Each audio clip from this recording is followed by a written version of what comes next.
Freddie's story. Kicking cancer's butt.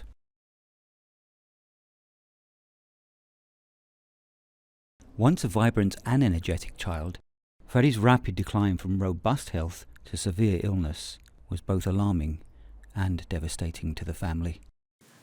Hi, I'm Charmaine and I'm Freddie's mum.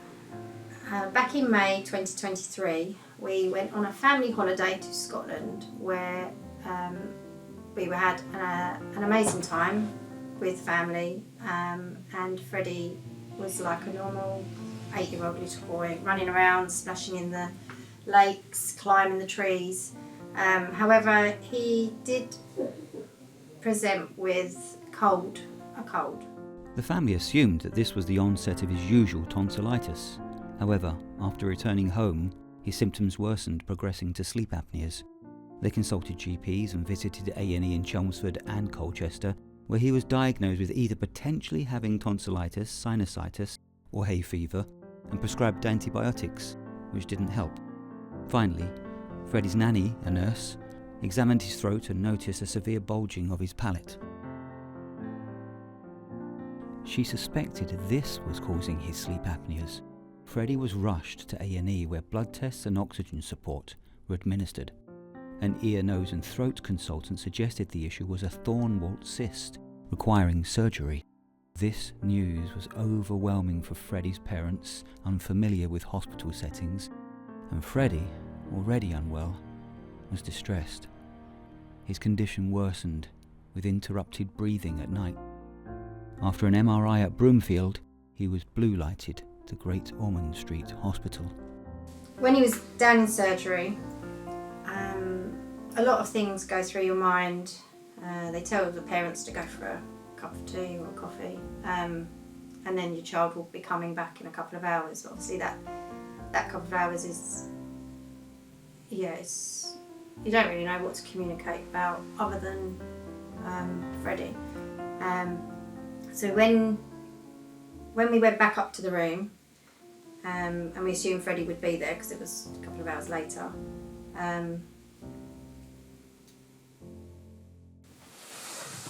returning to the room, we didn't return to a Freddie in the room. We returned to his surgeon, who didn't greet us with a smiley face as we had imagined. He came back and he'd said that the surgery had gone well, Freddie was just in recovery, and he'd be back once all the checklist was done. He'd be back up and he'd sleep. However, the cyst, the Thornwalt cyst that we thought it was, he changed the word cyst to a mass. They can't tell you what it is, and they just refer you to the next person. The next day, Freddie sat up in his hospital bed. He was a little bit sore, but he looked like the Freddie that I'd had 6 weeks prior to this time that we were there. He was laughing, joking, couldn't wait to go home. He hated the hospital, couldn't wait to be discharged, and they discharged him that afternoon. The oncology department tell Freddie's parents that the mass has been sent for a biopsy. The results of the biopsy are due in 2 weeks.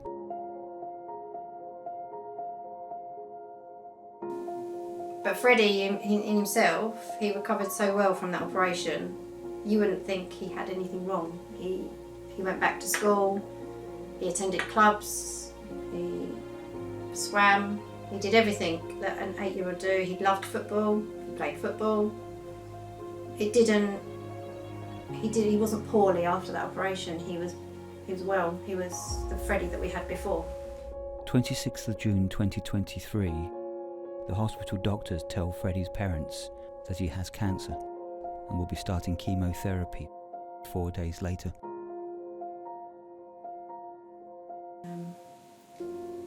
So then everything just fell apart, I think. If it wasn't for my family or our family, because you have to be positive, and you can't show Freddie that he is really sick. You can't show the siblings that mummy and daddy are basically torn apart.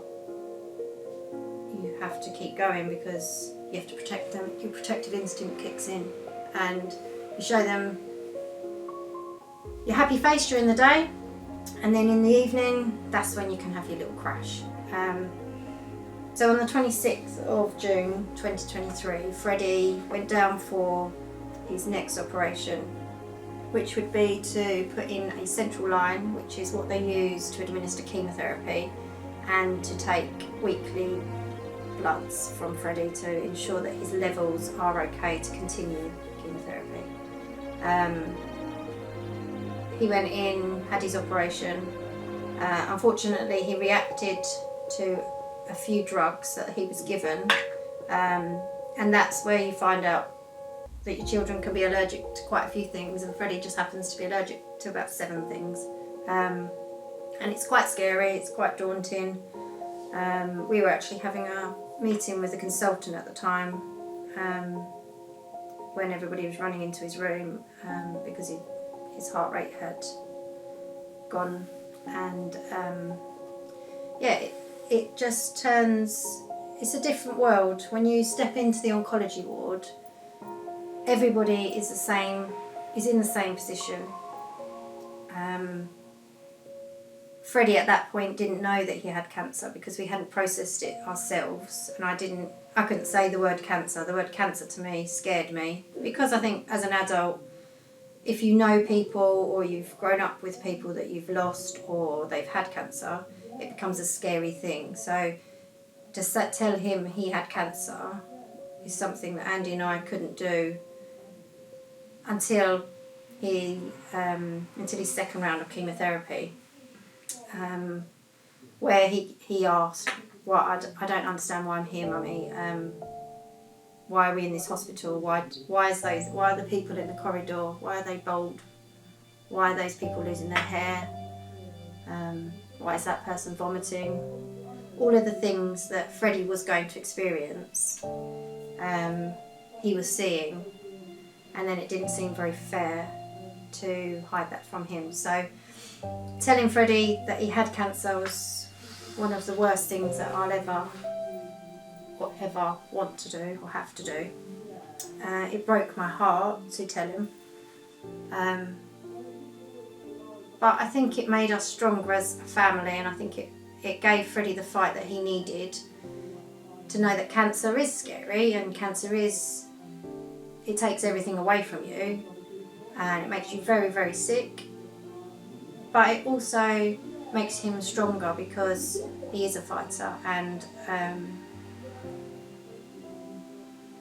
everything that he saw in that hospital, everything that scared him became his reality. And with us by his side and with his family by his side, he got through every step of it, knowing that he just had to fight, and that's what he does. He kicked cancer's butt every day. Freddie was diagnosed with rhabdomyosarcoma, a high-risk soft tissue cancer near his skull. Residual cancer required chemotherapy and radiotherapy after a partial tumour removal.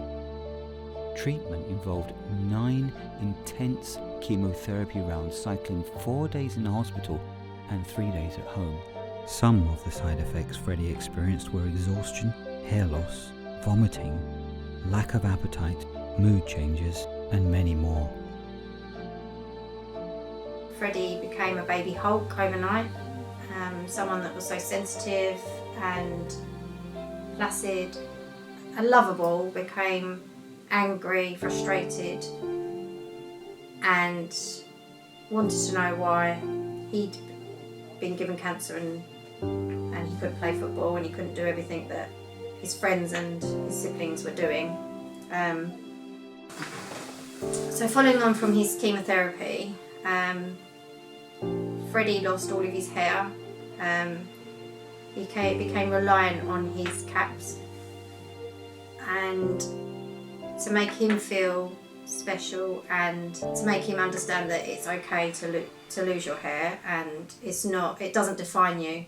Losing your hair does not define the person that you are. his dad decided to let Freddie shave his head, which he took great pleasure in doing. Gave him a Mohican. But it just made everything normal rather than him looking different from everybody else. But Freddie still continued to hide under his cap, and he does most of the time now. It's his safety blanket. Radiotherapy occurred concurrently with chemotherapy. Getting Freddie to the point to get him to go to radiotherapy, he was obviously very sick from chemotherapy. His world had been completely crushed. Everything that he knew had been taken away, and everything was scary to Freddie. Everywhere we went, everybody we saw, he wouldn't speak to consultants.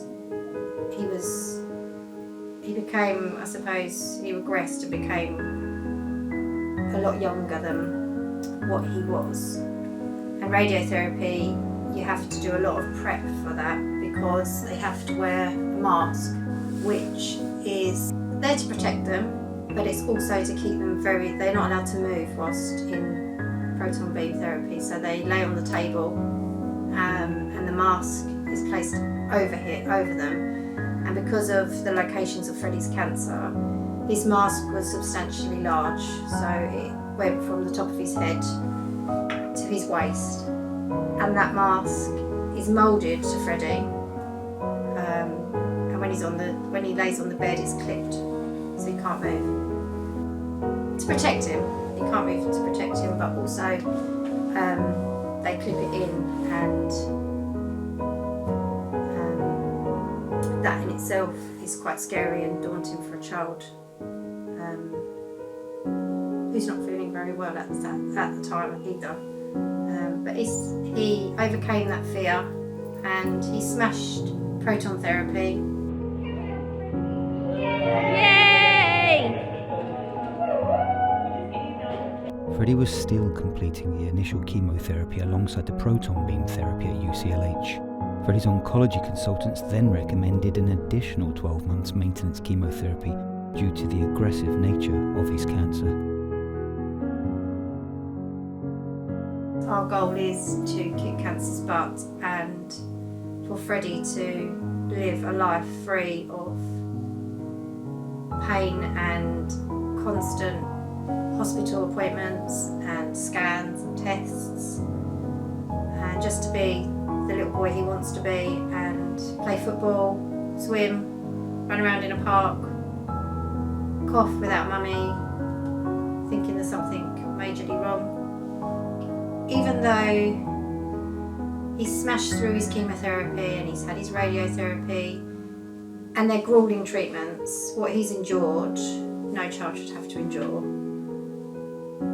His resilience shines through every day, and we are the proudest parents to have Freddie. Hi, my name's Andy. I'm Freddie's dad. When Freddie was first diagnosed, as you can imagine, it was just shock, concern. Your first thought is not a good thought. But we made it through with the help of family and friends, and Orla, Finn and Bodie coped better than expected. Their resilience really showed, and as a family, we're getting through there. It doesn't just stop once physical treatment finishes. A lot of people say, oh wow, when you get to the end of treatment, your life will be back together, you'll be able to rebuild and everything will go back to normal. And our life will go back to some type of normality, but it will be a new normal, because although we're not giving him chemo and we're not visiting the hospital every day, Freddie's life will go back to playing football, and he'll be smiling and he'll be positive and he'll be living life the way Freddie wants to. And that's what we want for Freddie. But for the next 5 years, he will have tests every 3 months to make sure that everything remains positive. And that is the next part of our life that Andy and I have to process.